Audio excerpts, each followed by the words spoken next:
Assalamualaikum warahmatullahi wabarakatuh. Nama saya Faradila Putri Rahayu dari kelas A Kebidanan. Di sini saya akan menjawab pertanyaan ujian akhir semester mata kuliah Keterampilan Dasar Kebidanan 1. Soal yang pertama yaitu jelaskan fisiologi proses terjadinya eliminasi urin. Jawabannya adalah eliminasi urin adalah proses pembuangan sisa metabolisme baik berupa urin atau fases. Yang pertama ada ginjal. Ginjal berbentuk seperti kacang yang berwarna merah tua.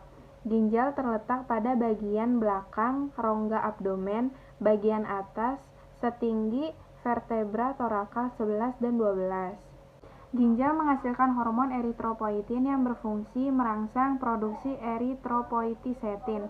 Nah, eritropoietisetin ini merupakan bahan baku sel darah merah dan sumsum tulang. Ada beberapa fungsi utama ginjal, yaitu yang pertama mengeluarkan sisa nitrogen, toksin, ion, dan obat-obatan. Yang kedua mengatur jumlah dan zat-zat kimia dalam tubuh. Yang ketiga mengatur keseimbangan antara air dan garam-garam serta asam dan basa. Yang keempat menghasilkan renin, enzim untuk membantu pengaturan tekanan darah. Yang kelima menghasilkan hormon eritropoietin yang menstimulasi pembentukan sel-sel darah merah di sumsum tulang. Yang keenam membantu dalam pembentukan vitamin D. Yang kedua ada ureter.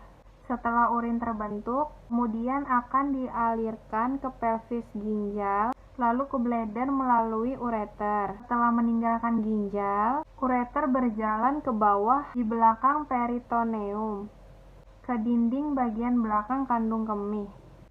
Yang ketiga ada kandung kemih. Kandung kemih merupakan tempat penampungan urin. Terletak dasar panggul pada daerah retroperitoneal dan terdiri atas otot yang dapat mengecil.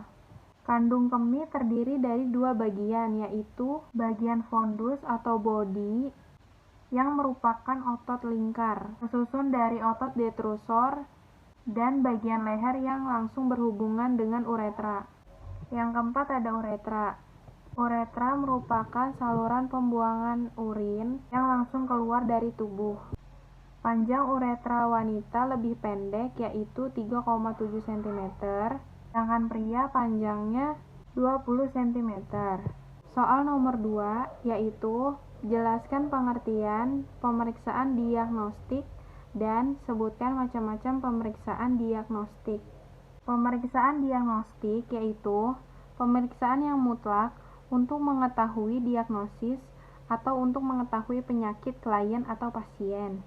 Macam-macam pemeriksaan diagnostik yaitu yang pertama ada pemeriksaan urin, yang kedua ada pemeriksaan darah, yang ketiga ada pemeriksaan feses, dan yang keempat ada pemeriksaan sputum. Soal nomor 3 yaitu jelaskan pengertian nyeri dan apa perbedaan nyeri kronis dan nyeri akut. Nyeri adalah sensasi yang tidak menyenangkan yang membatasi kapabilitas dan kemampuan seseorang untuk menjalankan aktivitas sehari-hari. Seringkali nyeri itu sebagai sinyal atau peringatan awal bahwa tubuh kita itu sedang tidak apa-apa atau tubuh kita itu sedang sakit. Perbedaan nyeri akut dan nyeri kronis. Yang pertama nyeri akut yaitu serangan penyakit yang mempunyai jangka waktu yang lebih cepat atau serangan penyakit yang memiliki jangka waktu yang relatif cepat. Sedangkan nyeri kronis yaitu suatu penyakit yang dinyatakan kronis apabila sudah diderita dalam waktu yang sangat lama atau berkembang secara perlahan-lahan.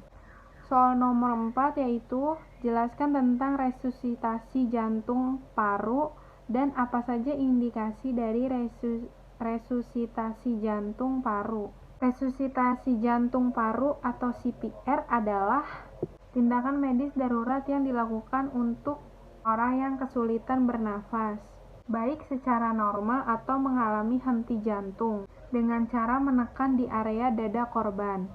Indikasi melakukan resusitasi jantung atau CPR. Yang pertama, compression atau kompresi. Tahap pertama ini dilakukan dengan cara menekan dada. Pertama-tama berlutut di samping leher atau bahu korban. Yang kedua, lalu letakkan tangan di bagian dada, kemudian letakkan tangan satu lagi di bagian atas tangan yang pertama. Yang ketiga, eratkan jari-jari tangan. Kemudian tekan dada selama kurang lebih 5-6 cm. Sebanyak kurang lebih 100 hingga 120 kali tiap menit, hingga korban tersebut menunjukkan respon. Selanjutnya, pastikan tidak hanya menekan dengan kedua telapak tangan, namun juga dengan berat tubuh bagian atas. Yang kedua, airways atau membuka jalur pernapasan. Yang pertama, dongakkan kepala korban. Letakkan kedua tangan pada dahinya. Angkat dagu korban secara pelan-pelan agar saluran pernapasannya terbuka. Yang keempat, perhatikan apakah tanda-tanda pembukaan jalur pernapasan ini berhasil dengan cara memperhatikan pergerakan dada, mendengarkan suara pernapasan seperti suara hendak mengambil nafas. Jika tidak terdengar apa-apa, dekatkan pipi atau telinga ke daerah mulut korban dan rasakan apakah ada hembusan nafas. Yang ketiga ada breathing atau memberi nafas buatan. Pertama, menjepit hidung korban terlebih dahulu. Posisikan mulut ke mulut korban dan tiupkan napas ke dalam mulut korban. Yang ketiga, lalu memeriksa apakah dada korban itu mengembang atau mengempis seperti orang sedang bernafas. Setelah kurang lebih 30 kali kompresi dada, iringi dengan 2 kali bantuan mulut, dan begitu seterusnya. Namun, sebaiknya tahap ini dilakukan oleh mereka yang sudah mendapatkan pelatihan khusus. Soal nomor 5 yaitu, apa saja faktor yang mempengaruhi penentuan dosis obat dan apa saja macam-macam pemberian obat. Faktor yang mempengaruhi penentuan dosis obat, yang pertama ada usia, yaitu apakah dia dewasa, anak-anak, remaja, atau bayi. Yang kedua ada berat badan. Yang ketiga ada jenis kelamin. Yang keempat ada sifat penyakit atau patofisiologi. Yang kelima ada kondisi pasien, yaitu menyusui atau hamil. Yang keenam jenis obatnya. Yang ketujuh ada adiksi dan sensitivitas.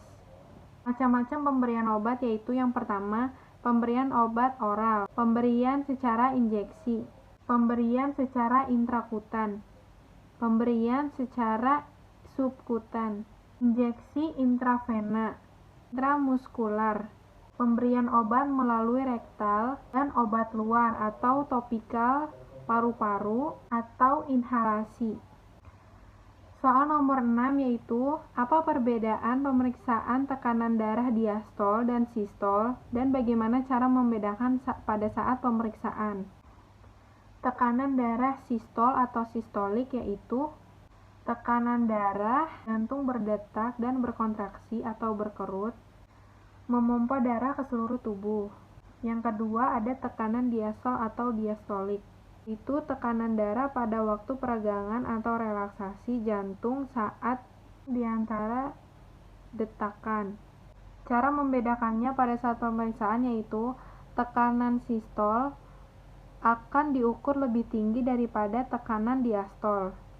Soal nomor 7 yaitu sebutkan dan jelaskan sistem organ yang berperan dalam elektrolit dalam tubuh manusia. Yang pertama ada ginjal. Ginjal merupakan organ yang memiliki peran cukup besar dalam pengaturan kebutuhan cairan dan elektrolit. Hal ini dikarenakan ginjal memiliki fungsi yakni sebagai pengatur air, pengatur konsentrasi garam dalam darah, pengatur keseimbangan asam basa, dan pengatur ekskresi bahan buangan atau kelebihan garam. Yang kedua ada kulit. Kulit merupakan bagian yang penting dalam pengaturan cairan yang terkait dengan proses pengaturan panas. Proses ini diatur oleh proses pengatur panas yang disarafi oleh vasomotorik dengan kemampuan mengendalikan arteriol lakutan dengan cara vasodilatasi dan vasokontriksi. Proses pelepasan panas dilakukan dengan cara penguapan. Yang ketiga ada paru-paru. Organ paru-paru berperan dalam pengeluaran cairan dengan menghasilkan insensible water loss kurang lebih 400 ml per hari.